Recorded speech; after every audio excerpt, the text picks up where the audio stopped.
आप सभी लोगों को मेरा नमस्कार।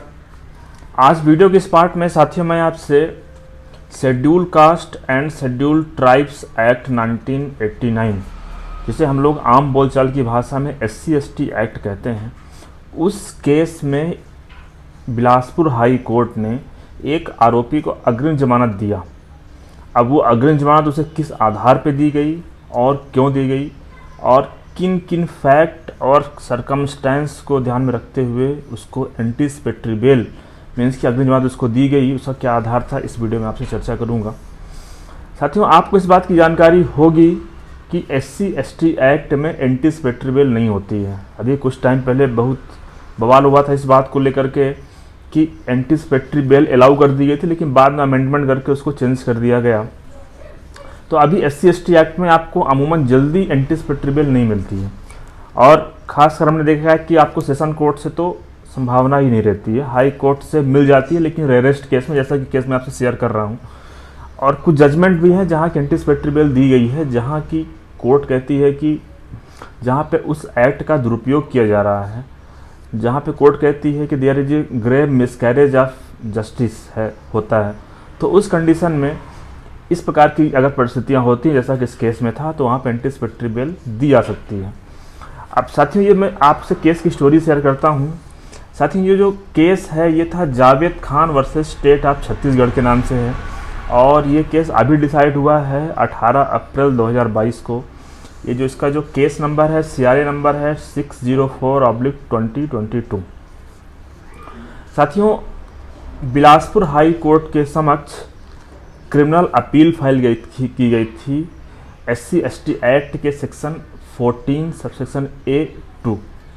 आपको मैं बता दूं, आप हालांकि अगर जानते भी होंगे, अगर आप नहीं जानते हैं तो हम जब भी अमूमन आपने देखा होगा कि अगर सेशन कोर्ट से आपकी बेल रिजेक्ट होती है तो हम लोग CRPC सेक्शन 439 के अंतर्गत हाई कोर्ट में जाते हैं रेगुलर बेल के लिए, और एंटीसिपेटरी बेल के लिए CRPC सेक्शन 438 के अंतर्गत फाइल करते हैं। लेकिन जहाँ SC/ST एक्ट होता है वहाँ पे क्रिमिनल अपील फाइल की जाती है सेक्शन 14A2 के अंतर्गत।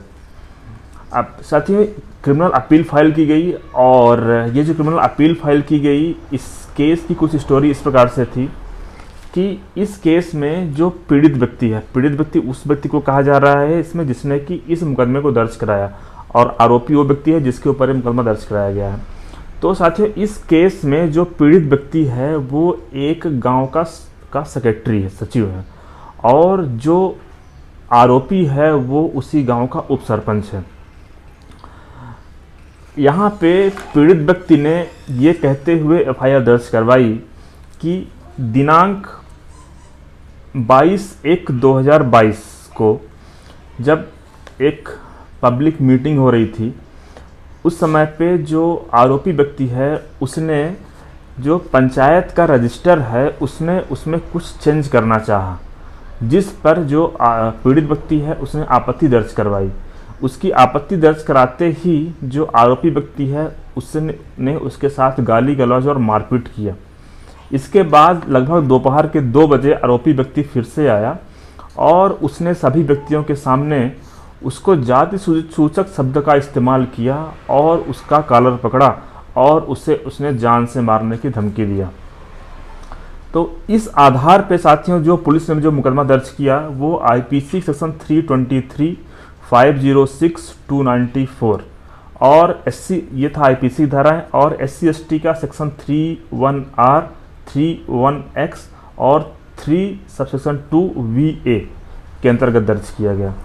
तो साथियों, ये तो स्टोरी थी कि पीड़ित ने जो मुकदमा दर्ज करवाया। अब इसके बाद जब क्रिमिनल अपील फाइल की गई तो आरोपी व्यक्ति जो है उसने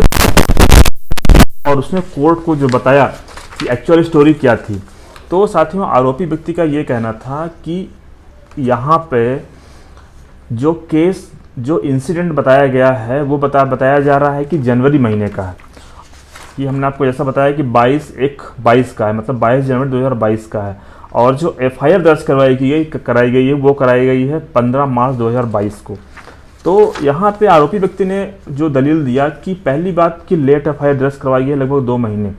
उसकी वजह ये थी कि उस ग्राम में सेक्रेटरी और जो सरपंच है, सचिव और जो सरपंच है, इन दोनों ने मिल करके सरकारी पैसे का दुरुपयोग किया है, जिसकी शिकायत आरोपी व्यक्ति ने जनपद पंचायत सीओ को किया था और सीओ ने उस शिकायत को सही मानते हुए पाते हुए उसने जनपद पंचायत सीओ ने कलेक्टर को लेटर भी लिखा था, जिसपे कि इन दोनों व्यक्तियों के खिलाफ कार्यवाही करने को लेकर के लिखा गया था। तो साथियों, यहाँ पे आरोपी व्यक्ति का कहना है कि यहाँ पे जो पीड़ित व्यक्ति है, जिसे पीड़ित व्यक्ति बताया जा रहा है, वो अपनी जाति का दुरुपयोग कर रहा है।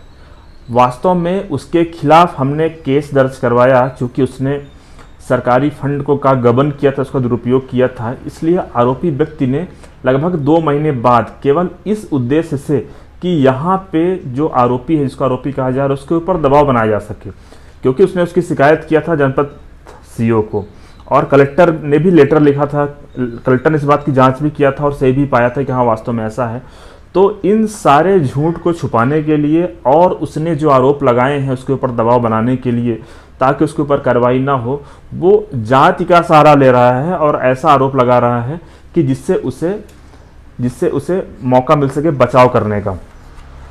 तो ऐसा कहना था आरोपी का। इसके बाद साथियों, आरोपी ने इस पे सुप्रीम कोर्ट का एक जजमेंट भी प्रस्तुत किया। ये जजमेंट था, आप स्क्रीन पे देखिएगा।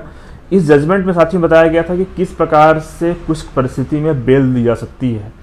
तो साथियों, ये जो जजमेंट था, ये था union of India versus state of Maharashtra and other 2020 का जजमेंट है। और इसमें बताया गया कि section 18 of the 1918 act has been enacted to take care of an inherent deterrence and to instill a sense of protection among the member of scheduled castes and scheduled tribes. It is submitted that any dilution of the same would shake the very objective of mechanism to prevent the offence of atrocities. The direction issued would cause a miscarriage of justice even in deserving caste. With a view to object apprehended misuse of law, no such direction can be issued in case there is no prima facie case made out. Under the 1989 Act, anticipatory bail can be granted. The same was granted in the case in question also. तो साथियों, इसमें आपने पढ़ा, इसका मतलब ये है कि कोर्ट का ये कहना है कि जो schedule caste and schedule tribes act बनाया गया है, उसका जो उद्देश्य है कि इन जातियों के साथ जो अत्याचार हो रहा है उसको रोकने के लिए है। लेकिन जहाँ की इसका दुरुपयोग हो रहा है और प्रथम दृष्टया ऐसा प्रतीत नहीं हो रहा है किसी प्रकार का ऑफेंस हुआ है, तो वहाँ पे एंटीसिपेटरी बेल दे दी जानी चाहिए। तो इस प्रकार से आरोपी की दलीलें थी, जिसके आधार पर आरोपी ने रिक्वेस्ट किया कि क्रिमिनल अपील को अलाउ कर दिया जाए, उससे एंटीसिपेटरी बेल दे दी जाए। इसके बाद जब मौका आया पीड़ित व्यक्ति ने कोर्ट में जो दलील दिया, तो जैसा कि एक्ट में बताया गया कि सेक्शन 18 और section 18A of SC/ST act में एंटीसिपेटरी बेल का बार लगा हुआ है और वो अलाउ नहीं की जा सकती है।